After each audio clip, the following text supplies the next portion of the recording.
Oh iya. Iya. Oke, Pak. Berapa tadi dia bilang 153 ya? Apanya? Apa itu buktinya tadi? Buktinya tadi. Sekitar segitu lah ya. 100 berapa? 53 enggak. Coba cek. Yang barang buktinya ada Berapa? Iya. Bentar. Analisis catatan. Nyatet ya. Apa? Orang perlu catat. Ya, ini kok. Ya, Bang Roni tadi ini gimana? Ada bukti-bukti tertulis dari pihak KPK ini sebenarnya tadi gimana sih Bang? Bisa diceritain? ya, makasih teman-teman media. Jadi tadi kami mengamati ada 153 bukti surat yang dihadirkan oleh pihak KPK. Dalam catatan kami melihat ada beberapa poin. Yang pertama adalah yang dihadirkan ini adalah kopi dari kopi legalisir. Kemudian yang kedua, kami melihat bahwa kopi ini terpotong BAP-nya, tidak secara utuh. Kemudian yang ketiga, ada BAP yang diparaf, ada yang tidak diparaf. Artinya apa? Setiap BAP yang pro justisia, yang sah di hadapan hukum tentunya harus ditandatangani. Itu lazimnya seperti itu. Dalam praktek biasanya diparaf setiap lembarnya, tapi yang kita temuin ada yang tidak diparaf. Kemudian sesuai dengan keterangan ahli kemarin yang kami sudah hadirkan bahwa bukti surat kopi dari kopi itu tidak bisa diterima oleh pengadilan. Oleh karena itu kami melihat bahwa dari 153 bukti yang dihadirkan, bukti surat yang dihadirkan, ini sekitar 80% ini adalah kopi dari kopi. Artinya apa? Bahwa cacat dari formil ini, dari BAP ini sudah kelihatan teman-teman. Dan kedua, apa yang dihadirkan oleh KPK yang sesuai prediksi kami bahwa ini adalah kasus yang sudah pernah disidangkan. Jadi menggunakan bukti yang lama juga. Terus juga kami temukan juga ada sprindik yang ditandatangani oleh pimpinan langsung KPK. Padahal kita ketahui bersama putusan MK bahwa pimpinan bukan lagi sebagai penyidik. Jadi teman-teman, pagi ini kami juga mencermati masih banyak spanduk-spanduk yang menyerang kami, dan spanduk-spanduk provokatif tersebut tersebar di Jakarta. Dan dalam hal ini teman-teman juga media melihat kemarin ada demo-demo kan. Nah, ini yang kita pertanyakan, siapa yang menggerakkan ini. Terus kami sangat meyakini kepada majelis hakim dapat memeriksa perkara ini secara objektif sesuai dengan fakta, formil maupun material. Dan kami juga mengingatkan kepada pihak-pihak jangan ada yang coba memframing, mengintimidasi, memberitakan berita hoax yang menyerang lembaga peradilan. Karena persidangan ini adalah wadah untuk kita melihat posisi hukum ini secara benar dan menjadi pembelajaran hukum buat kita semuanya. Dan juga kita sampaikan kepada seluruh kader PDI Perjuangan, simpatisan agar tetap tenang, tidak terprovokasi, percayakan kepada hukum, kita akan mengikuti proses ini sampai selesai. Dan juga kami sampaikan kepada teman-teman bahwa apa yang sudah didalilkan oleh KPK hari ini terbukti bahwa buktinya menggunakan bukti yang lama, sudah pernah disidangkan. Kemudian Mas Hasto juga belum pernah diperiksa sebagai tersangka, waktu diperiksa hanya mengisi biodata. Kemudian saksi yang dihadirkan juga hanya keterangannya berdiri sendiri, contohnya salah satu saksi dan beberapa bukti yang lainnya. Besok kita akan uji lagi untuk keterangan ahli yang akan dihadirkan oleh pihak KPK. Tentunya kami dari tim hukum siap. Permohonan untuk menghadirkan penyidik KPK yang tadi pagi disebutkan Rosa Purwabekti itu apakah sudah dikabulkan oleh majelis?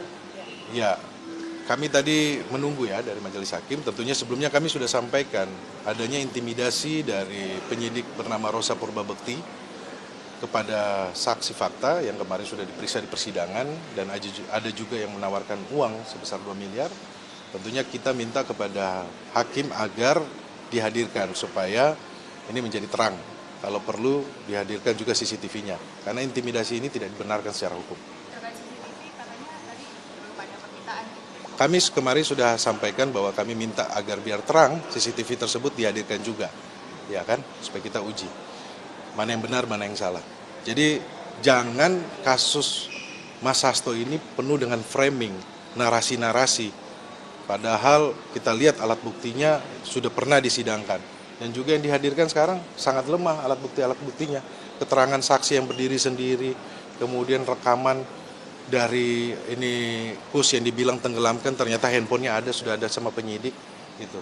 Ya inilah wadah untuk kita mengkoreksi dari lembaga KPK sehingga due process of law ini berjalan berkeadilan. Saya tambah sedikit ya tentang barang bukti surat yang diajukan oleh termohon KPK. Pada hari ini secara jelas, tegas dari bukti surat yang diajukan oleh termohon, penetapan tersangka terhadap Pak Hasto ternyata tanpa melalui proses penyelidikan dan penyidikan terlebih dahulu.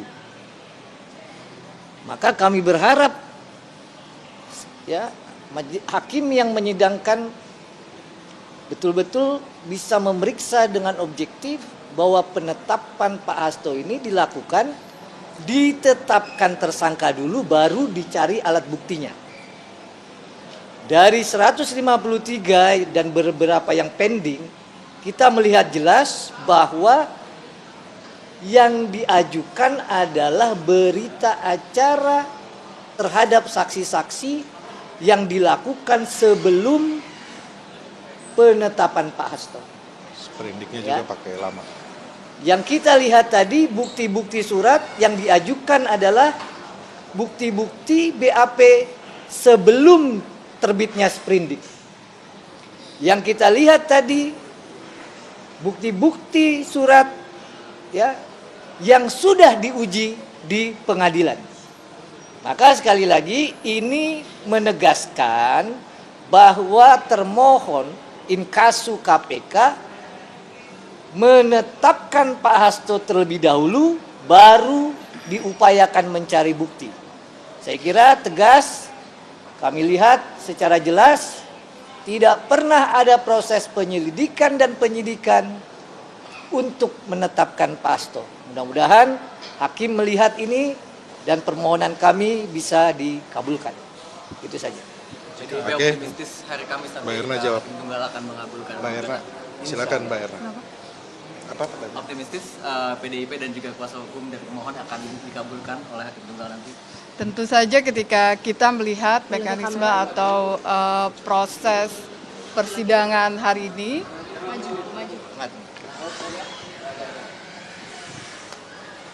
tentu saja kami dari kuasa hukum optimis bahwa pra-peradilan kami ini akan dikabulkan karena kami sudah menghadirkan bukti-bukti untuk membuktikan apa yang ada di dalam permohonan kami. Kita sudah menghadirkan 4 orang ahli, kita juga sudah menghadirkan bukti-bukti di persidangan, saksi fakta juga. Dan ketika kita melihat hari ini bahwa tadi sudah disampaikan oleh Pak Patra bahwa bukti-bukti dari termohon itu sebagian besar adalah kopi dari kopi, dan juga kita melihat sebagian besar juga adalah berita acara pemeriksaan yang sprindiknya itu pada tanggal bulan Januari ya, 9 Januari 2020. Jadi ada 2 sprindik, yang satunya 13 Mei 2023. Dan dari keseluruhan proses itu juga termohon juga menghadirkan berkaitan dengan putusan dari para tersangka terdakwa yang sudah berkekuatan hukum tetap.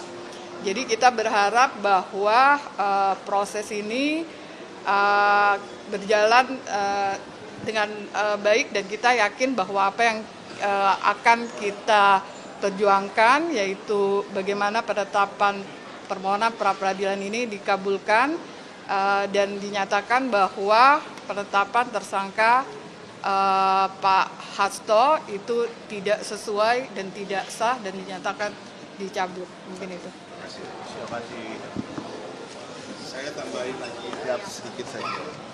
Apa yang kita ketemuin hari ini, ada BAP penyidik yang tidak ditandatangani. Dan kami duga baru ditandatangani. Itu tadi kita sudah sampaikan kepada Yang Mulia, Hakim. Yang pertama, kopi dari kopi, tentunya pembuktiannya tidak bisa. Kedua, BAP yang terpotong. Jadi pembuktiannya juga menurut kami sangat lemah. Yang ketiga, ada BAP, kopi dari kopi dan baru ditandatangani. Sebelumnya tidak ada tanda tangan. Jadi, dan juga yang keempat, ada BAP yang tidak diparaf per lembar. Lazimnya biasanya diparaf per lembar. Inilah yang kami sampaikan bahwa banyak terjadi cacat formil dalam menetapkan Mas Hasto Kristianto sebagai tersangka. Itu aja. Makasih teman-teman. Makasih Bang Rone.